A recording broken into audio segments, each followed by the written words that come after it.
Yo, what's going on, guys? CrispyFlakes here. So we have 15 unexpected trades that will happen before the 2018 NBA trade deadline. Now, this article was written by Joshua Driscoll.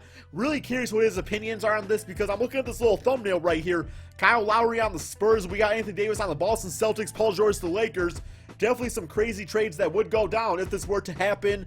So let's get started on this, guys. I want all of your thoughts and opinions as we go through all this right here because I love hearing about them. But here we go. Okay, the first one we have DeMarcus Cousins to the Wizards for Otto Porter. Oh, shoot, my bad. Otto Porter, Marcin Gortat, and a 2018 first-round draft pick. Now, I would love to see DeMarcus Cousins play alongside John Wall and Bradley Beal just because, like, the offensive onslaught of that team would be absolutely crazy. But you look at the Pelicans, they get the young player Otto Porter who was like 24, 25, great three-point shooter. At least last time I saw him, he was. Marcin Gortat is a serviceable starting center that could play alongside Anthony Davis, and they also get the 2018 first-round draft pick, which isn't going to be a great one because, of course, the Washington Wizards would make the playoffs, probably be a top 4, 3 or 4 seed in the NBA Eastern Conference if this trade were to go down. Okay, moving on, we have Dennis Schroeder to the Suns. Yo, I like the sound of that for Tyler Ulis or I don't know, man. Dragon Bender and a 2018 second-round pick. So basically what this does for the Hawks is they let go of the, all the cap that is eaten up by Dennis Schroeder, and not to mention the Suns do need a starting point guard. So you got Schroeder and Devin Booker in the backcourt, both young players. Thing is, though, both of them are not very good at defense. So the defense of the Phoenix Suns would definitely suffer from this. But at the same time, if the Suns feel like they don't have a better option up until this point, then why not? At least it's something out there. Bender is still like 23. Only been in the NBA for a few seasons, looking like an obvious bust. But who knows, man? Maybe like a change of pace for him could do him wonders. And who knows? Like maybe he could be good for the Hawks. All right, now we have this is Blake Griffin to the Thunder for Carmelo Anthony, Terrence Ferguson, a 2018 first-round pick.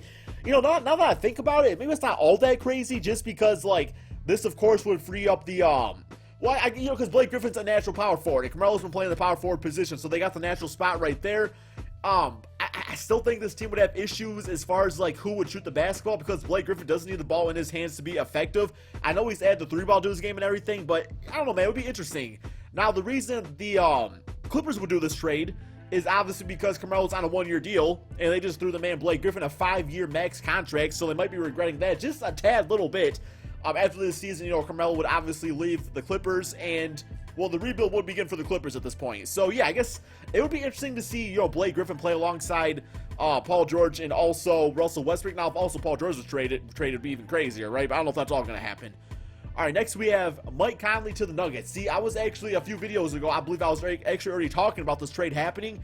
I would absolutely love this, just because the Nuggets, they get some nice rebuild pieces, and Jamal Murray, Kenneth Faried, he's like 28, 29, but he could still start on that team. And they also get the first-round draft pick. But the Nuggets get the point guard that they need. Like, they just don't have a great point guard right now. I mean, Jamal Murray, I think he's more of like a combo shooting guard type player, if you ask me. But, you got Mike Conley, Gary Harris in the backcourt. That's a great defensive backcourt. You got Jokic, you got Paul Millsap when he's healthy. So, yeah, that team would be making some noise out there. And not to mention, man, it would be kind of funny, too, just because, like, Mike Conley, he was the point guard of a team that had Zach Randolph and Marc Gasol. So he goes right straight to another great front court with Millsap and Jokic. I don't know, man, just something about that seems interesting. All right, next we have DeAndre Jordan to the Cavaliers for Tristan Thompson and the 2018 Nets draft pick. I don't know, man. If you are a Cavaliers fan, do you want to give up that draft pick for DeAndre Jordan? Like, do you feel like this player right here will put you over the edge? I'm like, because you get rid of Thompson's contract, which is a bitch-ass contract, we're being honest about that. But DeAndre, it's like, him playing off LeBron James, Isaiah Thomas could definitely be something pretty special. I would definitely be curious to see what that Cavaliers team would look like with DeAndre Jordan at the center position. Plus, Kevin Love out there to stretch the floor. So, I don't know. I feel like this trade, I would do it if I was the owner of the Cavaliers or like the GM or whatever. All right, now we have Mirotic to the Jazz for Derek Favors. Pretty much the gist of this trade right here is that, obviously, Mirotic is a great outside player. So, him alongside Gobert would be nice. Derek Favors, not that he's a bad player, just he is a bad player to put alongside Gobert in this NBA like environment. So yeah, not like a crazy trade, I wouldn't say, or unexpected even. I think this is totally expected, and I think something like this will definitely happen. All right, next we have Hassan White. Ooh, Hassan Whiteside being traded from the Heat? Really? To the Bucks for Jabari Parker, John Henson, and DJ Wilson. I never even thought about Hassan Whiteside going to the Bucks. Like, this sounds like a 2K trade right here, man. it makes sense for the Bucks in the sense that they get, you know, they get Sam Whiteside, one of the best centers in the NBA, and they lose out on Jabari Parker, who's been injured for them anyway. Why the Heat would do this trade, I'm not really sure. I know Dion Waiters is probably going to be out for the season with a some sort, I think it was an ankle or knee injury, so maybe that's why. It's just like, okay, just time to rebuild. But with that being said, they're like a top 4 seed in the Eastern Conference at the making of this video, so I don't know if I feel that one all that much. All right, we got Anthony Davis to the Celtics for Al Horford, Jason Tatum, 2018 Lakers pick, 2020 first-round pick, and a 2019 second-round pick. So a lot of players being moved right here. Now, if the Celtics can pull this off with keeping Al Horford, I think they should, you know, I feel like that's the move. Just because, like, you know, you get Anthony Davis, but then you, and not to mention you're letting go of Jason Tatum and Al Horford, but the Celtics, you got that same issue of just like, okay, you got that really good front court player, because Al Horford has been great this NBA season. It's like, but who's your power forward? Who's your center going to be? It's like you're still missing that front court player. Plus, you're giving up Jason Tatum, who's been phenomenal for the Boston Celtics this season. So, I think it makes sense if you're the Pelicans fan, obviously, just because like Jason Tatum is going to be a beast, and you get a whole bunch of draft picks, and Al Horford with DeMarcus Cousins could be something. So, yeah. George Hill to the Nuggets for Kenneth Faried and a second-round draft pick. Plain simple, you know, it's just the same case with Mike Conley, is that the Nuggets would just get a starting veteran point guard on their team to pull alongside their 2 big guys. George Hill is on a 2-year deal, or might actually, I think it's a 2-year deal with a player option worth like $19 million for that third option, so he's obviously going to accept that. So, yeah, I don't know. I like Mike Conley better, if you're asking me, though. If you're just asking me, which, my video, so probably you are, right? All right, Paul George to the Lakers for Julius Randle, Jordan Clarkson, and a second-round pick. This actually totally makes sense because the trade for the Thunder, they would get Julius Randle. That would be like the enticing piece right there. They also, the Lakers no longer have to pay $37 million Jordan Clarkson and a second-round draft pick, not that big a deal. And they get Paul George a little bit quicker and like assurance, just like that assurance going into the offseason that he is part of this team. So, yeah, okay, I can feel that for the Lakers.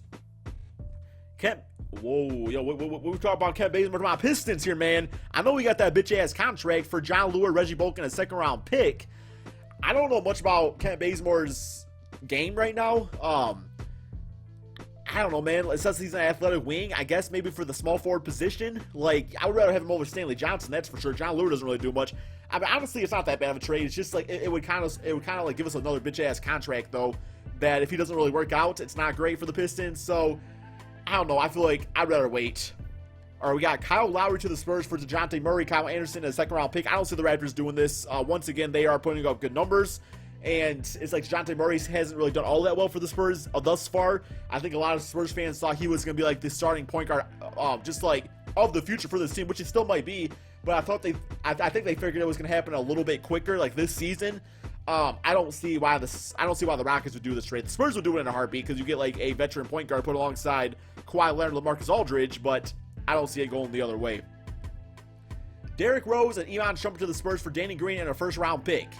You know, Danny Green on the Cavaliers would be nice. First-round pick's obviously nice. Iman Shumpert, I know both these guys have had injury issues, so I don't know why Greg Popovich would want to trade away like a starting caliber shooting guard and a first-round draft pick for 2 injury-prone players. That doesn't really make the team all that much greater, just because like they both. I guess Iman Shumpert's last time I checked could shoot 3. Although I know on the Cavaliers, I don't think I've seen him make a single 3 ball, so that might have just been his New York Knicks days. And then Derrick Rose, I don't see it. Kemba Walker to the Knicks for Frank Ntilikina, Joakim Noah, and a first-round draft pick. I just did a video about this. A lot of Knicks fans were not happy about it, but there was also a few that was like, yeah, I would totally do this trade. Definitely more like a 50-50 type of feel. You know, if I was running the Knicks, I think the idea of getting a 27-year-old all-star point guard in his prime to put alongside Porzingis would be the way to go. Plus, you get rid of Joakim Noah's bitch-ass contract, and, well, I guess you gotta give a first-round draft pick. Not that big a deal, assuming the team does well and everything. Just because, like, yes, Frank Ntilikina, I think, will be a great defensive point guard, and the offense will come in time. But Kemba Walker's already there. Like, no, he's not great at defense, but his offense is already there. He's already an all-star point guard. When you draft an NBA player, you hope they become an all-star player. So, he's already there. I don't know, man. I want to see him play alongside Kristaps. And then, finally, we have Marcus Gasol to the Raptors for Jonas Valanciunas, CJ Miles, and a 2018 first-round pick. Okay, so the Raptors do this because they get a different, like, dynamic type of center in Marcus Gasol. You know, an already proven center in the NBA that can play defense, knock down the 3 ball. And then, of course, the Grizzlies, they get Jonas Valanciunas, who's only 27, not like he's old or anything. They get a good shooter than CJ Miles. That's probably just for, like, contract reasons. And they also get a first-round draft pick, which helps in the rebuild sense of things. So, yes, guys, give me your thoughts on all these trades in the comment section below. Definitely some were crazier than others. Definitely going to say that. But some of these I think could definitely happen, and I hope they do, just because, like, it's always interesting seeing NBA stars go to different NBA teams and how they really change the culture of the NBA. But anyway, thank you all so much for watching. Be sure to drop that like, subscribe if you're new to my channel, and peace out, my friends.